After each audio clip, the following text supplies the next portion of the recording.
નમસ્કાર વિદ્યાર્થી મિત્રો, આજે આપણે ધોરણ 11 માં વાણિજ્ય વ્યવસ્થામાં ચેપ્ટર નંબર 3 માં બેંકની સેવાનો લાભ લેવાનો છે. બેંકની સેવા તમે ઘણી બધી ભણી ચૂક્યા છો, તેમ છતાં પણ અલગ પ્રકારની જે સેવાઓ છે, ખાસ પ્રકારની જે સેવાઓ છે એ આપણે અભ્યાસ કરવાનો છે. તો દરેક વિદ્યાર્થી મિત્રોનું પેજ નંબર 25 ઉપર ધોરણ 11 માં પેજ નંબર 25 ઉપર આવતા રહ્યો, જેથી તમને વધારે ખ્યાલ આવે. કેમ કે શરૂઆતની જે બધી વાત છે એ આપણે થોડી મારે તમને સમજાવવી જરૂરિયાત છે ચોપડીમાંથી. તો પેજ નંબર 25 ઉપર આવતા રહ્યો બધા. ઓકે, તમે ચેપ્ટર નંબર 3 નું પેજ નંબર 25 કાઢ્યું હશે તો આપણે એમાં જોઈએ છીએ બેંકની સેવાઓનો મુદ્દો છે. જો તમે બાંધી મુદતના અલગ અલગ ખાતા પ્રકાર ભણી ગયા હતા, હવે એક છે બેંકની સેવાઓ. એમાં શું છે તો જોઈએ છે. તમે બધી સેવા તો ભણી ચૂક્યા જ છો, પણ તેમ છતાં પણ વધારે અભ્યાસ કરવા માટે આપણે અભ્યાસ કરીએ છીએ. બેંકના મુખ્ય કાર્યો રોકાણો, ધિરાણ કરવા, થાપણ સ્વીકારવી. બેંકના મુખ્ય બે કાર્યો છે, તમને બધાને ખબર છે. થાપણો સ્વીકારવી અને ધિરાણ કરવું. થાપણો સ્વીકારી અને ધિરાણ કરવું એ મુખ્ય બે કાર્યો છે. આ ઉપરાંત બેંક અનેક પ્રકારના કાર્યો જેવા કે ગ્રાહકોને નાણાકીય વ્યવહાર સંભાળવા, શાકપત્ર આપવા, ટ્રાવેલર્સ ચેક આપવા, ડ્રાફ્ટ ઇસ્યુ કરવા, આરટીજીએસ અને NEFT, bank overdraft, loan, credit card, પછી ડેબિટ કાર્ડ, કોર બેન્કિંગ સાથેના સંબંધિત સેવાઓ છે. તો આમાંથી તમે ઘણા શબ્દ જાણીતા છે અને ઘણા શબ્દ અજાણા છે. જે જાણીતા શબ્દ છે એની વિશે આપણે ચર્ચા કરી, જે અજાણા શબ્દ છે એ થોડીક વિશે આપણે અભ્યાસ કરશું. તો સૌપ્રથમ મિત્રો, ડ્રાફ્ટ ઇસ્યુ કરવા એવો એક પોઈન્ટ છે આપણી પાસે. ડ્રાફ્ટ ઇસ્યુ કરવા. તો ડ્રાફ્ટ ઇસ્યુ કરવા એટલે શું મિત્રો? જોઈએ છીએ. પહેલો પોઈન્ટ આપણો કયો છે? પહેલી જે સેવા ભણવાની છે મિત્રો, ડ્રાફ્ટ ઇસ્યુ કરવા.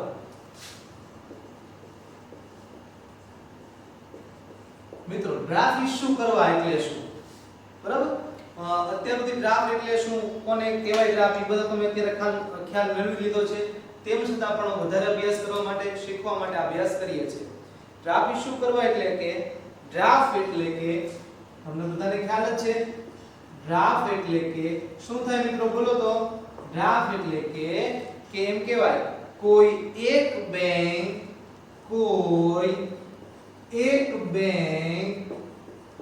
અન્ય બેંક કોઈ બેંક અન્ય બેંક કોઈ એક બેંક અન્ય બેંકને ની શાખા પર લખેલો, કોઈ એક બેંક અન્ય બેંકની શાખા પર લખેલો ચેક છે એને શું કહેશું મિત્રો? ડ્રાફ્ટ તરીકે ઓળખવામાં આવે છે. ડ્રાફ્ટ એટલે શું? ડ્રાફ્ટ એટલે કોઈ એક બેંક અન્ય બેંક પર નિશાન પર લખેલો ચેક છે. જ્યારે તમે ડ્રાફ્ટ ઇસ્યુ કરવા માંગતા હો મિત્રો, તો આ પહેલો પોઈન્ટ આપણે લખવાનો છે કે ડ્રાફ્ટ એટલે શું? તો કોઈ એક બેંક અન્ય બેંકની શાખા પર લખેલો ચેક છે. કોઈ એક બેંક અન્ય બેંકની શાખા પર લખેલો છે. એસબીઆઈ છે તો એસબીઆઈ ઉપર લખીએ કે છે. એસબીઆઈ છે તો એસબીઆઈ, બીજી અધર બેંક્સ છે બધી, દેના બેંક છે, બેંક ઓફ બરોડા છે, એની ઉપર પણ ડ્રાફ્ટ કરાવી શકો છો. તો એક બેંક અન્ય બેંકની શાખા પર લખેલો ચેક છે, જે આપણે વાત કરી ચૂક્યા છીએ. ડ્રાફ્ટ વ્યક્તિ નામનો ઉલ્લેખ હોય છે. આ બધાને તમને ખબર છે મિત્રો, ડ્રાફ્ટ આપણે સારી રીતે ભણી ગયા છે. ડ્રાફ્ટમાં શેનો હોય છે? વ્યક્તિના નામનો ઉલ્લેખ હોય છે. વ્યક્તિના નામનો ઉલ્લેખ હોય છે. ભણી ગયા ને આપણે મિત્રો. પછી કે છે નાણાં ચૂકવણો હુકમ આપવામાં આવે છે. એમાં જે ચૂકવવામાં આવે એમાં નાણાં ચૂકવણીનો શું કરવામાં આવે છે? હુકમ કરવામાં આવે છે. પછી ગ્રાહક પાસેથી પૂરતું અવેજ મેળવ્યા બાદ બેંક ડ્રાફ્ટ નિર્દેશ કરી વ્યક્તિને ચૂકવવાની ખાતરી આપે છે. આપણે સૌપ્રથમ શું કરવાનું તો મિત્રો? બેંકમાં જવાનું. બેંકમાં જઈને શું કરતા? બેંકમાં જવાનું, બેંકમાં જઈને ડ્રાફ્ટ માટેનું ફોર્મ ભરવાનું, જેટલા ડ્રાફ્ટ કઢાવાય એના રૂપિયા ભરવાના, પછી એનો જે ચાર્જ થતો એ ચાર્જ ભરવાના, પછી જે તે સમયમાં થોડાક સમયમાં આપણે ડ્રાફ્ટ આપી દેતા હોય છે. તો એમ કે છે હુકમ કરવાનો, જે તે સામે પાર્ટીને હુકમ કરવાનો આદેશ આપે છે, પણ રૂપિયા ભર્યા પછી. કોઈ વ્યક્તિ જ્યારે અન્ય વ્યક્તિ નાણાં મંગાવવા માંગતા હોય તો બેંકમાં જઈને નાણાં કે ડ્રાફ્ટનું કમિશન આપવું પડે છે. નાણાં આપીને કાઢી આપવાની વિનંતી કરે છે. મેં તમને વાત કરી અગાઉ કે આપણે કોઈ નાણાં મોકલવાના થતા હોય તો એ ડ્રાફ્ટ સ્વરૂપે મોકલવાના થાય તો આપણે બેંકમાં જઈને ડ્રાફ્ટનું ફોર્મ ભરવાનું, જેને મોકલવાના છે એનું નામનું ફોર્મ ભરવાનું છે, પછી એટલા જેટલા મોકલો એને રૂપિયા ભરવાના પ્લસ કમિશન ભરવાનું હોય છે. નાણાં મોકલનાર જે નાણાં આપવા માંગે, નાણાં મોકલવા આપવા માંગે છે તેના નામની ડ્રાફ્ટ બેંક કાઢી આપવામાં આવે છે. જેને આપણે નાણાં મોકલવાના છે એના નામનો ડ્રાફ્ટ કાઢી આપે છે. બેંક નાણાં લેનાર સ્થળની પોતાની શાખા અથવા જેની સમજૂતી સાથે હોય તો બેંક ડ્રાફ્ટ આપે છે. મોટા ભાગે જે બેંકની અધર બેંક સાથે સમજૂતી હોય બેંકમાં તમને શું કાઢી આપે છે? ડ્રાફ્ટ કાઢી આપે છે. ડ્રાફ્ટને એકાઉન્ટ પે હોવાથી જેના નામનો લખેલો હોય તેના ખાતામાં જમા હોય છે. ડ્રાફ્ટ કેવું હોય છે? તો એકાઉન્ટ પે હોય છે મિત્રો. કેવું હોય છે? એકાઉન્ટ પે હોય છે. તેથી શું કહેવામાં આવે છે કે જેના નામનો હોય તેના ખાતામાં જ જમા થાય છે.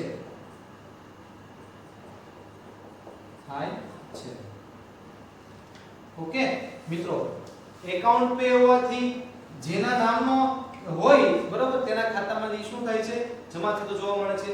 એકાઉન્ટ પે જેના નામનો હોય તેના ખાતામાંથી જમા થતો જોવા મળે છે. મિત્રો ખાસ યાદ રાખજો, તમને સૂચન એવું કહે છે અહીંયા કે ભાઈ ડ્રાફ્ટ જે તે વ્યક્તિ દાખલે અરવિંદભાઈ નામનો ડ્રાફ્ટ ખોલાવ્યો બરોબર, તો અરવિંદભાઈના ખાતામાં જ જમા થશે.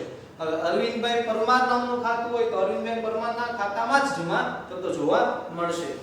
પછી ડ્રાફ્ટનો ચેક રિટર્ન થવાની જેમ ચેક રિટર્ન થાય છે મિત્રો, ચેક રિટર્ન થાય ને બરોબર, ખાતામાં પૈસા ન હોય તો એ રિટર્ન થાય છે, પરંતુ ડ્રાફ્ટ રિટર્ન થતો નથી. મિત્રો સાંભળજો, શું થતો? ચેક રિટર્ન થાય છે, ચેક રિટર્ન થાય છે પણ ડ્રાફ્ટ છે રિટર્ન થતો નથી. કેમ કે શું કામ? ચેકમાં તમારા ખાતામાં પૈસા ન હોય તોય તમે ચેક લખી શકો છો, તમારા ખાતામાં પૈસા ન હોય તોય ચેક લખી શકો છો. જ્યારે ડ્રાફ્ટ છે, ડ્રાફ્ટ કેવી સેવા છે? તો ડ્રાફ્ટ એવી સેવા છે, ચેક પહેલા પૈસા જમા કરાવવાના અને પછી તમને બેંક ડ્રાફ્ટ આપે છે. તો એમ કે છે ચેક રિટર્ન છે તો ડ્રાફ્ટ રિટર્ન થતા એટલે કે ડ્રાફ્ટ રિટર્ન થતા નથી. રેડી? ઓકે, ચાલો. એટલે વાત કરી છે આપણે ડ્રાફ્ટ ઇશ્યુ કરવાની વાત મિત્રો થઈ ચૂકી હતી. આમાં કોઈ વાત જાજી કરવાની કે ડ્રાફ્ટનો પોઈન્ટ આપણે ભણી ચૂક્યા હતા. તેમ છતાં પણ માત્ર અર્થ યાદ રાખવાની કોશિશ કરવી. કોઈ એક બેંક અન્ય બેંકની શાખા પર લખેલો ચેક છે જેમાં મોટા ભાગે આપણે વ્યક્તિ નામનો ઉલ્લેખ કરવામાં આવે છે, નાણાં ચૂકવણી હુકમ કરતો ઓર્ડર છે, પછી બેંકમાં તમારે જઈને એનું ફોર્મ ભરવાનું, પછી પૈસા ભરવાના, કમિશન ભરવાનું, પછી એ તમને ડ્રાફ્ટ કાઢી આપશે. ડ્રાફ્ટ છે મોટા ભાગે એકાઉન્ટ પે હોવાથી જેના ખાતામાં એના ખાતામાં જ જમા થતો જોવા મળે છે. પછી ચેક કોકને આપ્યો હોય તો રિટર્ન થતો જોવા મળે પણ ડ્રાફ્ટ રિટર્ન થતો નથી. ઓકે, ક્લિયર મિત્રો? ચાલો, પછીની જે સેવા છે મિત્રો એ બેંકર્સ ચેક એટલે પે ઓર્ડર એવો શબ્દ આપેલો છે. નવો શબ્દ આપણે ભણીએ છીએ મિત્રો, બેંકર્સ ચેક અથવા તો પે ઓર્ડર વિશે વાત કરવાની છે આપણે.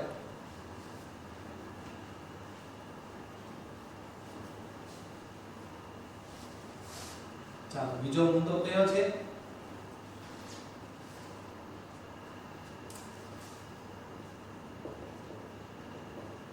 બેંકર્સ ચેક અથવા તો એને શું કહેવામાં આવે છે મિત્રો? પે ઓર્ડર તરીકે ઓળખવામાં આવે છે. શું કહેશું? પે ઓર્ડર તરીકે ઓળખવામાં આવે છે. આપણે યાદ રાખજો, બેંકર્સ ચેક આપણો બીજો મુદ્દો છે. ડ્રાફ્ટ ઇશ્યુ કરવા અથવા તો બેંકર્સ ચેક એટલે કે પે ઓર્ડર તરીકે ઓળખવામાં આવે છે. તો બહુ સહેલો અર્થ છે આમાં, તમને બધાને ખબર છે. બેંક ડ્રાફ્ટની જેમ અન્ય કેટલીક સેવા આપે છે, જેમાંથી એક બેંકર્સ ચેક તરીકે ઓળખવામાં આવે છે. સ્વીકાર રકમ, જે સ્વીકાર રકમ બદલામાં ચેક આપે છે, જેને રકમ સ્વીકારે છે એના બદલામાં શું આપે છે? તમને ચેક આપે છે. બેંક એ શબ્દ લખશું, બેંક સ્વીકારેલી રકમ, બેંકે સ્વીકારેલી રકમના બદલામાં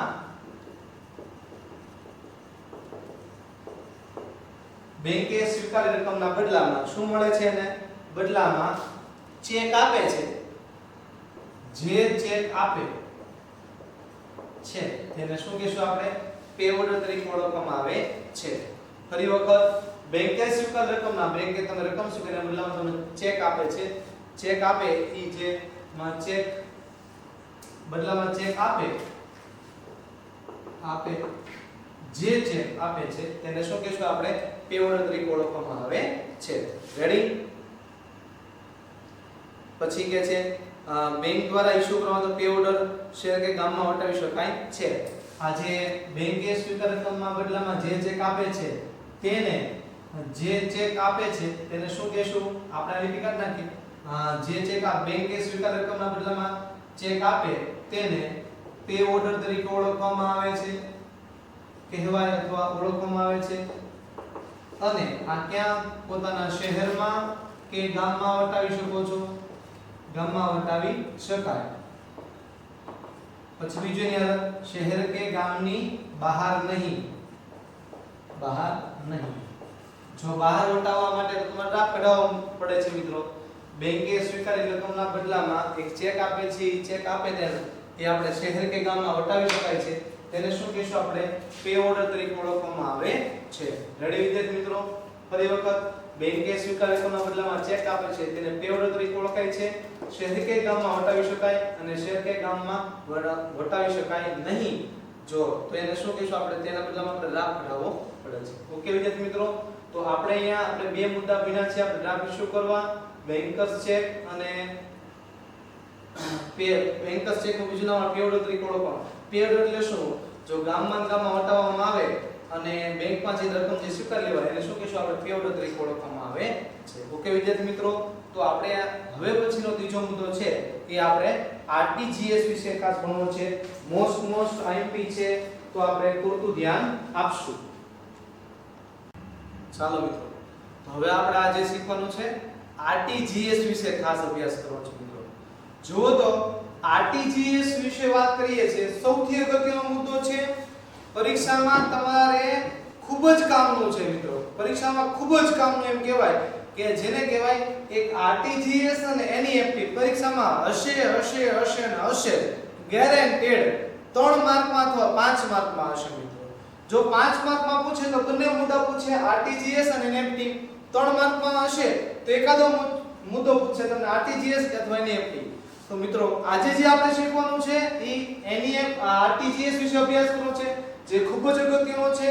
આઈએમપી મુદ્દો છે, વ્યવહારુ પણ આ અભ્યાસમાં લઈ શકાય તેવો મુદ્દો છે. તો દરેક વિદ્યાર્થી મિત્રોનું જ્યાં જ્યાં આપણે સમજાવીએ છીએ ત્યાં આપણું ધ્યાન હોવું જોઈએ જેથી વધુ ખ્યાલ આવી શકે મિત્રો. તો ખાસ અગત્યનું છે તે આપણે ધ્યાન રાખજો. સૌપ્રથમ આરટીજીએસ, ત્યાં નામ યાદ રાખો. શું નામ છે?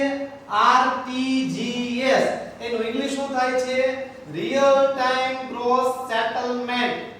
Real time gross settlement. એક માર્કનો પ્રશ્નમાંથી પૂછો આરટીજીએસ નું ફૂલ ફોર્મ શું થાય? તો real time gross settlement. RTGS નું ફૂલ ફોર્મ શું થાય? Real time gross settlement. Okay. પછી એનું ગુજરાતી તો આપણે એમ કહેવાય કે એના ઉચ્ચારણમાં જેને કહેવાય રિયલ ટાઈમ ગ્રોસ સેટલમેન્ટ તરીકે ઓળખવામાં આવે છે. ઓકે. તો સૌપ્રથમ આરટીજીએસ નું તમારું પૂર્ણ નામ કરો તો રિયલ ટાઈમ ગ્રોસ સેટલમેન્ટ એવું આપણે કહી શકીએ. ઓકે. 3 માર્ક માટે ખૂબ જ આઈએમપી મુદ્દો છે. તો ચાલો ચર્ચા કરીએ છીએ. આરટીજીએસ નું સભ્ય બેંકમાંથી આરટીજીએસ સભ્ય વાળી બેંકમાંથી ભારત દેશની અન્ય બેંક કોઈ પણ આરટીજીએસ સભ્ય ધરાવતી બેંકમાં શું કરવામાં આવે? બેંકમાં ફેરબદલી. કોઈ પણ એટલે કે આરટીજીએસ સભ્ય ધરાવતી બેંકમાંથી નાણાં ભારતની કોઈ પણ અન્ય બેંક આરટીજીએસ સભ્ય ધરાવતી બેંકમાં નાણાંની શું કરવામાં આવે? ફેરબદલી કરવામાં આવતી પદ્ધતિને શું કહેશું આપણે? આરટીજીએસ તરીકે ઓળખવામાં આવે છે. ટૂંકમાં એમ કહું, એક બેંકમાંથી બીજી બેંકમાં નાણાંની ફેરબદલી, પરંતુ એ બંને બેંક કેવી હોવી જોઈએ? આરટીજીએસ ની સભ્ય ધરાવતી હોવી જોઈએ. તો એને આગળ લગાડીએ. આરટીજીએસ સભ્ય ધરાવતી બેંકના નાણાં અન્ય બેંક આરટીજીએસ ધરાવતી બેંકમાં નાણાંની શું કરવા આવે મિત્રો? ફેરબદલી કરવામાં આવે તો તેને શું કહેશું આપણે? આરટીજીએસ તરીકે ઓળખવામાં આવે છે. ફરી વખત આરટીજીએસ સભ્ય બેંકમાંથી, જે આરટીજીએસ સભ્ય ધરાવતી બેંક હોય એમાંથી બેંકમાંથી નાણાં ભારતની કોઈ અન્ય બેંક, સાંભળજો, આખા ભારતની કોઈ અન્ય કોઈ પણ બેંક જે શું ધરાવતી હોય? આરટીજીએસ સભ્ય ધરાવતી હોય તેમાં બેંકમાં ફેરબદલી કરવાની પદ્ધતિને શું કહેશું આપણે? આરટીજીએસ તરીકે ઓળખવામાં આવે છે. સાવ સાદી ભાષામાં કહીએ, એક બેંકમાંથી બીજી બેંકમાં નાણાંની ફેરબદલી, પરંતુ બંને બેંક શું ધરાવતી હોય છે? આરટીજીએસ બેંકનો સભ્ય ધરાવતી હોય. Okay, clear? સમજાણું ને? ચાલો આગળ વધીએ છીએ. હવે આરટીજીએસ સભ્ય ધરાવતી બેંકની શાખાની ઓળખ શેથી હોય છે? આઈએફસી કોડથી થાય છે. જે બેંક આરટીજીએસ નું સભ્ય હોય, મિત્રો સાંભળજો ને, જે બેંક આરટીજીએસ નું સભ્ય હોય એની પાસે શું હોય છે? આઈએફસી કોડ હોય છે. તમારી બેંકની પાસબુક હોય, દરેક વિદ્યાર્થી મિત્રો જોજો, તમારી બેંકની પાસબુક હોય, એ પાસબુકમાં શું હશે? આઈએફસી કોડ નંબર હશે. જોજો, ધ્યાનપૂર્વક જોજો મિત્રો. તેમ કે છે આરટીજીએસ સભ્ય ધરાવતી જે બેંક હોય એની પાસે શું હોય છે? આઈએફસી કોડ ધરાવતા બેંકોનો અલગ બેંક ધરાવતી જોવા મળશે. ઓકે, ફરી વખત વાત કરીએ છીએ કે આરટીજીએસ સભ્ય ધરાવતી બેંકમાંથી નાણાં ભારતની દેશની અન્ય કોઈ પણ આરટીજીએસ સભ્ય ધરાવતી બેંકમાં ફેરબદલી કરવાની પદ્ધતિને આરટીજીએસ તરીકે ઓળખવામાં આવે છે. બીજો મુદ્દો, આરટીજીએસ સભ્ય ધરાવતી બેંકની ઓળખ કેમ થાય છે?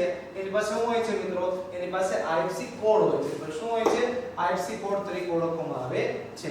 એટલે આરટીજીએસ સભ્ય છે કે નહીં એ તમારે જોવું હોય તો એ જે બેંક પાસે શું હોય? આઈએફસી કોડ હોય.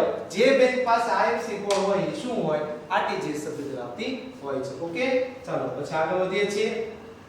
જે 11 ડિજિટનો, હવે આઈએફસી કોડ કેવો હોય છે મિત્રો? યાદ રાખજો, 11 ડિજિટનો હોય છે. કેવો હોય છે? 11 ડિજિટનો હોય છે પેલો તો. પછી આલ્ફા ન્યુમેરિક સ્વરૂપમાં હોય છે. કેવો? આલ્ફા ન્યુમેરિક સ્વરૂપમાં જોવા મળે. સમજાવું છું, પહેલા યાદ રાખજો. આઈએફસી કોડ કેટલા આંકડાનો હોય છે? તો 11 આંકડાનો હોય છે, 11 ડિજિટનો હોય છે. પછી બીજો પોઈન્ટ, કેવા સ્વરૂપમાં હોય છે? આલ્ફા ન્યુમેરિક સ્વરૂપમાં હોય છે. આલ્ફા ન્યુમેરિક સ્વરૂપમાં જોવા મળશે. Okay, clear? ચાલો ફરી વખત, આરટીજીએસ સભ્ય ધરાવતી બેંક એની ઓળખ આઈએફસી કોડ થી થાય છે. આઈએફસી કોડ કેવો હોય છે? તો 11 ડિજિટનો હોય છે. યાદ રાખજો, કેટલા ડિજિટનો હોય? 11 ડિજિટનો. અને આલ્ફા ન્યુમેરિક સ્વરૂપમાં હોય છે. એટલે આલ્ફા ન્યુમેરિક સ્વરૂપ એટલે શું મિત્રો?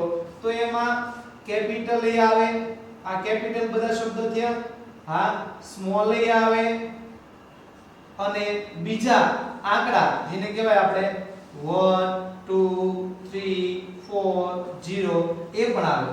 બરાબર? હવે આ તો આંકડા વધી ગયા, પણ આંકડા કેટલા તમારે હોવા જોઈએ? 11 સ્વરૂપમાં, એટલે કે 11 ડિજિટનો આંકડો હોય છે. તો ન્યુમેરિક એટલે કેપિટલ, તમે પાસવર્ડ નથી કરતા, ધારો કે મારો પાસવર્ડ કોઈ હોય કે મહેશ, આ એમ કેપિટલ લખીએ, પછી મહેશ 93 એવું આપણે પાસવર્ડ બનાવીએ. બરાબર? તો આવી રીતે તમારે કોઈ નામ હોય, 0 હોય, ક્રમાંક નંબર હોય, કોઈ પણ રીતે લખી શકો છો. ન્યુમેરિકમાં કદાચ એવું બનીએ કે મિત્રો કેપિટલ શબ્દ પણ આવે, ફરી વખત કેપિટલ શબ્દ આવે, સ્મોલ એ આવે, આંકડા પણ આવે, એ બધાનું સ્વરૂપ ભેગું કરે છે અને આપણે શું કહીશું? Alpha numeric. તમારી દરેક બેંકની પાસબુકમાં જોજો મિત્રો, તમારું પહેલું પેજ ખોલશો એમાં આઈએફસી કોડ હશે, એમાં ન્યુ આલ્ફાબેટિક રાખે બેંક ઓફ બરોડા, તો બેંક ઓફ બરોડા 000 2 4 3 5 આ રીતે ન્યુ નંબર હોય, પણ 11 ડિજિટનો થવો જોઈએ એવું આપણે માની લઈએ કે 11 ડિજિટ થશે. Okay, clear? આઈએફસી કોડ કેવા સ્વરૂપમાં હોવો જોઈએ મિત્રો?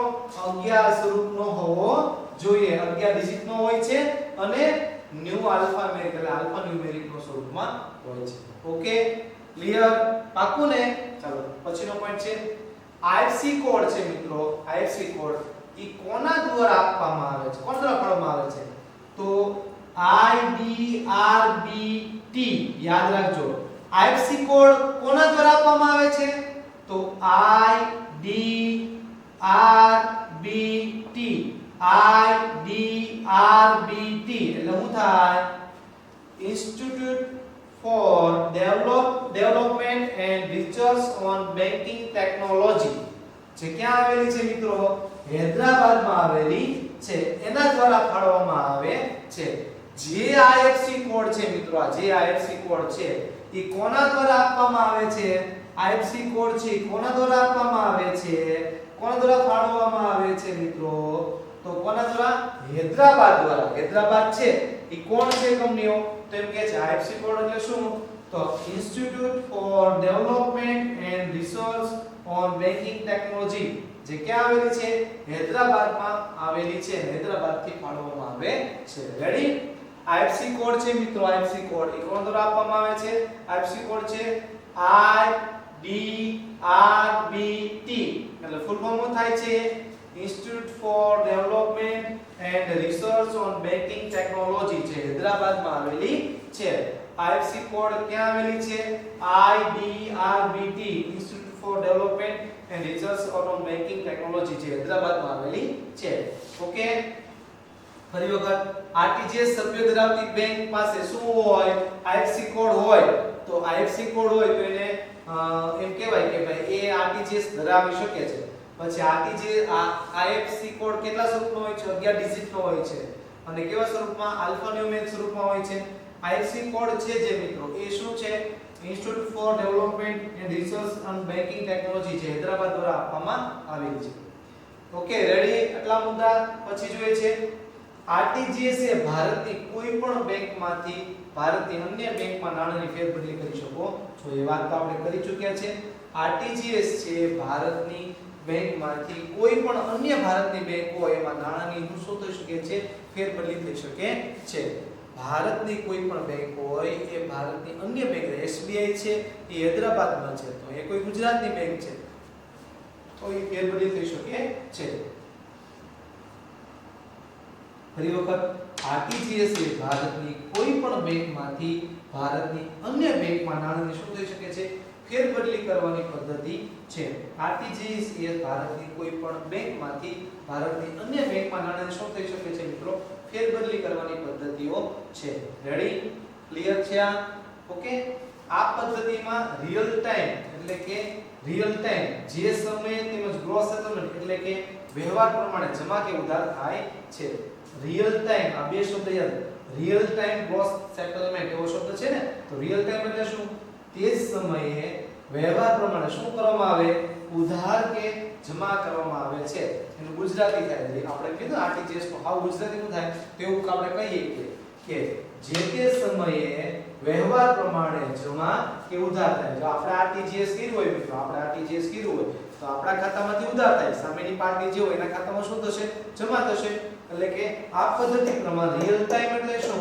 તે જ સમયે રિયલ ટાઈમ એટલે તે સમયે તેમજ ગ્રોસ સેટલમેન્ટ એટલે શું કે વ્યવહાર પ્રમાણે જમા કે ઉધાર થાય એને આપણે શું કહેશું આરટીજીએસ તરીકે ઓળખવામાં આવે છે મિત્રો ક્લિયર વાત આ આરટીજીએસ એટલે શું થાય આ પદ્ધતિમાં રિયલ ટાઈમ એટલે તે સમયે તેમજ ગ્રોસ સેટલમેન્ટ એટલે કે વ્યવહાર પ્રમાણે જમા કે ઉધાર થાય તેને આરટીજીએસ તરીકે ઓળખવામાં આવે છે ક્લિયર ફરી વખત જોઈએ છે આરટીજીએસ સભ્ય બેંકમાંથી નાણાં ભારતની દેશની અન્ય કોઈ પણ આરટીજીએસ સભ્ય ધરાવતી બેંકની ફેરબદલી કરવાની પદ્ધતિને આરટીજીએસ કહે છે આરટીજીએસ સભ્ય ધરાવતી તમામ બેંકની ઓળખ આઈએફસી કોડથી થાય છે આ આઈએફસી કોડ છે કેટલા 11 ડિજિટનો હોય અને આલ્ફાન્યુમેરિક નંબર સ્વરૂપમાં હોય છે આઈએફસી કોડ કોના દ્વારા અપાય છે હૈદરાબાદ એક સંસ્થા છે IDRBT જેનું થાય institute of four development and research on banking technology એવો મીનિંગ થાય છે આરટીજીએસ સભ્ય ધરાવતી બેંક છે મિત્રો એ ભારતની બેંક અન્ય કોઈ બેંકમાંથી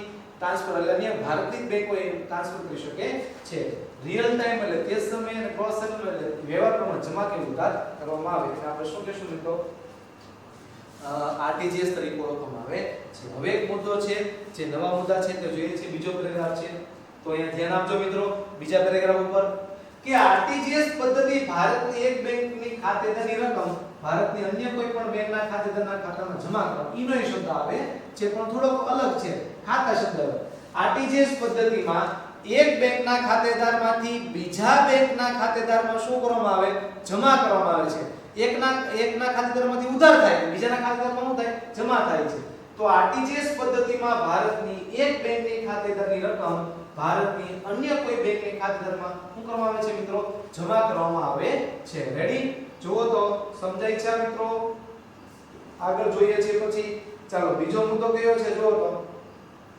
બીજો મુદ્દો કે છે કે આ નાણાં રોકડ વ્યવહાર કરવામાં આવતી નથી કીધું ને આ નાણાં શેમાં નથી કરાવતા આના રોકડ વ્યવહારમાં કરવામાં આવતો નથી ફરીવાર આરટીજીએસ પદ્ધતિમાં ભારતની એક બેંક ખાતેદારમાંથી આપણે હાથમાં યાદ રાખીએ એક ખાતેદારમાંથી બીજા ખાતેદારમાં નાણાંની શું કરવામાં આવે છે? ફેરબદલી કરવામાં આવે, એટલે કે જમા કરવામાં આવે છે. આ વ્યવહાર રોકડ વ્યવહાર થતો નથી. આ વ્યવહારમાં રોકડ વ્યવહાર કરવામાં આવતો નથી. આથી ગ્રાહક અને લાભાર્થી બંને બેંકના ખાતા હોવા જરૂરિયાત છે. એમ કે છે આ બંનેના ખાતા, એટલે કે સામેની પાર્ટી જે છે, મારે જેને આરટીજીએસ કરવું એનું પણ બેંકમાં ખાતું હોવું જોઈએ અને મારી પાસે પણ બેંકમાં ખાતું હોવું જરૂરી છે. એ પણ કઈ બેંકમાં? જેની પાસે આઈએફસી કોડ હોય, આરટીજીએસ સભ્ય ધરાવતી હોય તેવી બેંક. આથી બંનેના ગ્રાહક અને લાભાર્થીઓ માટે બંનેના ખાતા હોવા જરૂરી છે. રેડી? ચાલો પછી આગળ વધે છે. બંને બેંક પાસે શું હોય છે? આઈએફસી કોડ હોવો જરૂરી છે. બંને બેંક પાસે આઈએફસી કોડ હોવો જરૂરી. તો આઈએફસી કોડ નું ફૂલ ફોર્મ શું થાય છે? Indian financial system code. મિત્રો યાદ રાખજો, Indian financial system code. IFC code એટલે શું થાય? ઇન્ડિયન ફાઇનાન્શિયલ સિસ્ટમ કોડ તરીકે ઓળખવામાં આવે છે. બંને બેંક પાસે, એટલે કોણ? મેં બેંકમાં પૈસા, મેં આરટીજીએસ કોડના નામનું કઢાવ્યું છે, બરાબર? મારે જે તે રીતે પૈસા ચૂકવો તો આરટીજીએસ ચૂકવું છું. તો બંને બેંક પાસે આઈએફસી કોડ, એટલે કે ઇન્ડિયન ફાઇનાન્શિયલ સિસ્ટમ કોડ હોવું જરૂરી છે. એટલે તમે કીધું ગ્રાહક અને લાભાર્થી માટે બંને પાસે બેંકમાં ખાતા હોવું જોઈએ અને બેંક પાસે આઈએફસી કોડ હોવું જોઈએ. ફૂલ ફોર્મ થાય છે ઇન્ડિયન ફાઇનાન્શિયલ સિસ્ટમ કોડ તરીકે ઓળખવામાં આવે છે. રેડી? ચાલો પછીનો પોઈન્ટ છે, આરબીઆઈ દ્વારા આરટીજીએસ પદ્ધતિમાં 2 લાખ કે તેથી વધુ રકમ જમા કરવામાં ને સેવા આપે છે. આ એક એમ કે છે આરબીઆઈ દ્વારા આરટીજીએસ છે મિત્રો, એ શું કહે છે? 2 લાખ કે તેથી વધુ રકમ ઉપરમાં જમા કરવાની શું આપે? તમને સેવા આપે છે. 2 લાખ કે તેથી વધુ રકમ જમા કરવાની સેવા આપે છે. આરબીઆઈ દ્વારા આરટીજીએસ પદ્ધતિમાં 2 લાખ કે તેથી વધુ રકમ જમા કરવાની શું આપે છે? સેવા આપે છે. એમ કે 2 લાખ કરતા પણ વધુ રકમની તમને સેવા આપતા જોવા મળે છે. આ પદ્ધતિમાં જે દિવસે રકમ જમા કરવામાં આવવાની, આ પદ્ધતિમાં જે દિવસે રકમ જમા કરવા સૂચના ગ્રાહક તરફથી આપવામાં આવે છે, સાંભળજો, આ પદ્ધતિમાં જે દિવસે રકમ જમા કરવાની સૂચના ગ્રાહક દ્વારા આપવામાં આવે છે તે દિવસે ગ્રાહકના ખાતે ઉધારી જણાવેલ વ્યક્તિના ખાતામાં જમા કરવામાં આવે છે.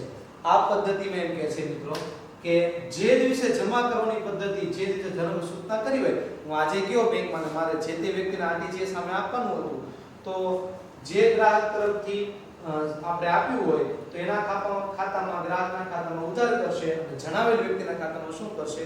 જમા કરતા જોવા મળશે. ફરી વખત, આ પદ્ધતિમાં જે દિવસે રકમ આપણે શું કરી હોય, જમા કરવાની વાત કરી હોય, સૂચના આપી હોય, તો એ આપણા ખાતામાં, આજના ખાતામાં ઉધાર કરશે અને સામેની પાર્ટીમાં શું કરશે મિત્રો?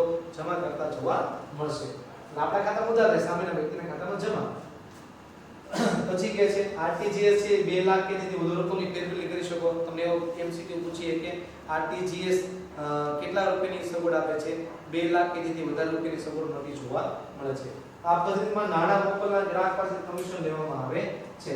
આપણે જે આરટીજીએસ કરીએ છીએ, નાણાં મોકલનાર પાસેથી શું લેવામાં આવે છે? કમિશન. દાખલા હું જયેશભાઈને પૈસા મોકલું છું, એના ખાતામાં જમા કરવા સૂચના આપું મિત્રો, બરાબર?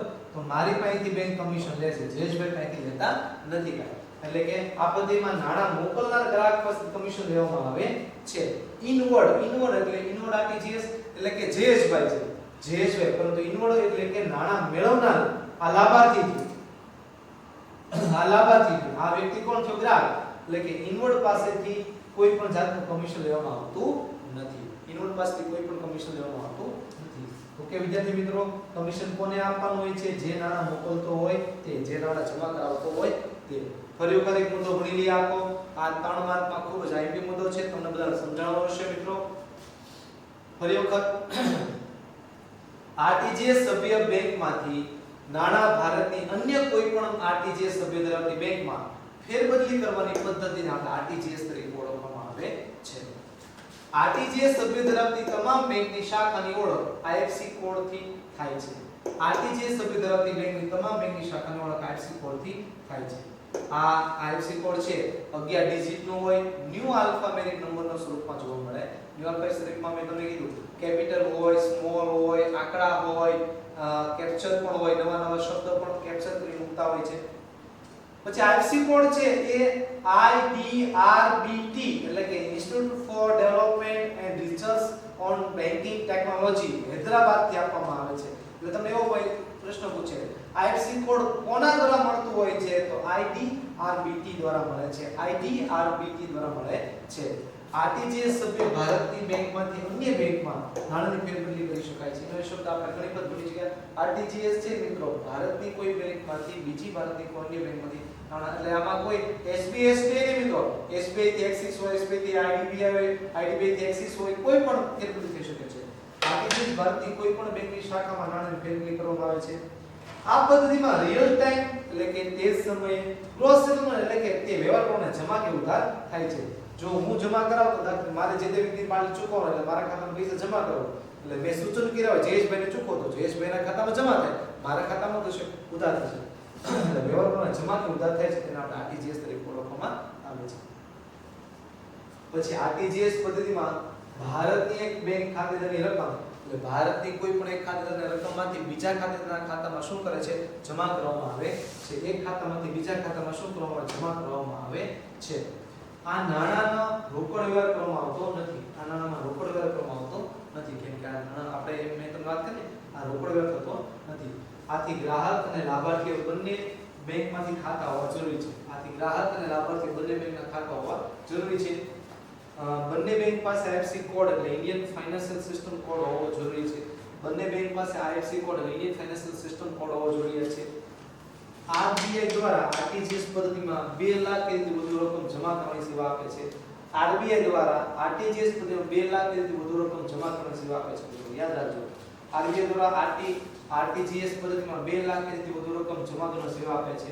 એટલે કીધું આરબીઆઈ જે આપણે કરો છો તો 2 લાખ અથવા 2 લાખ થી વધુ રકમ જમા કરવાની સેવા મળતી હોય છે.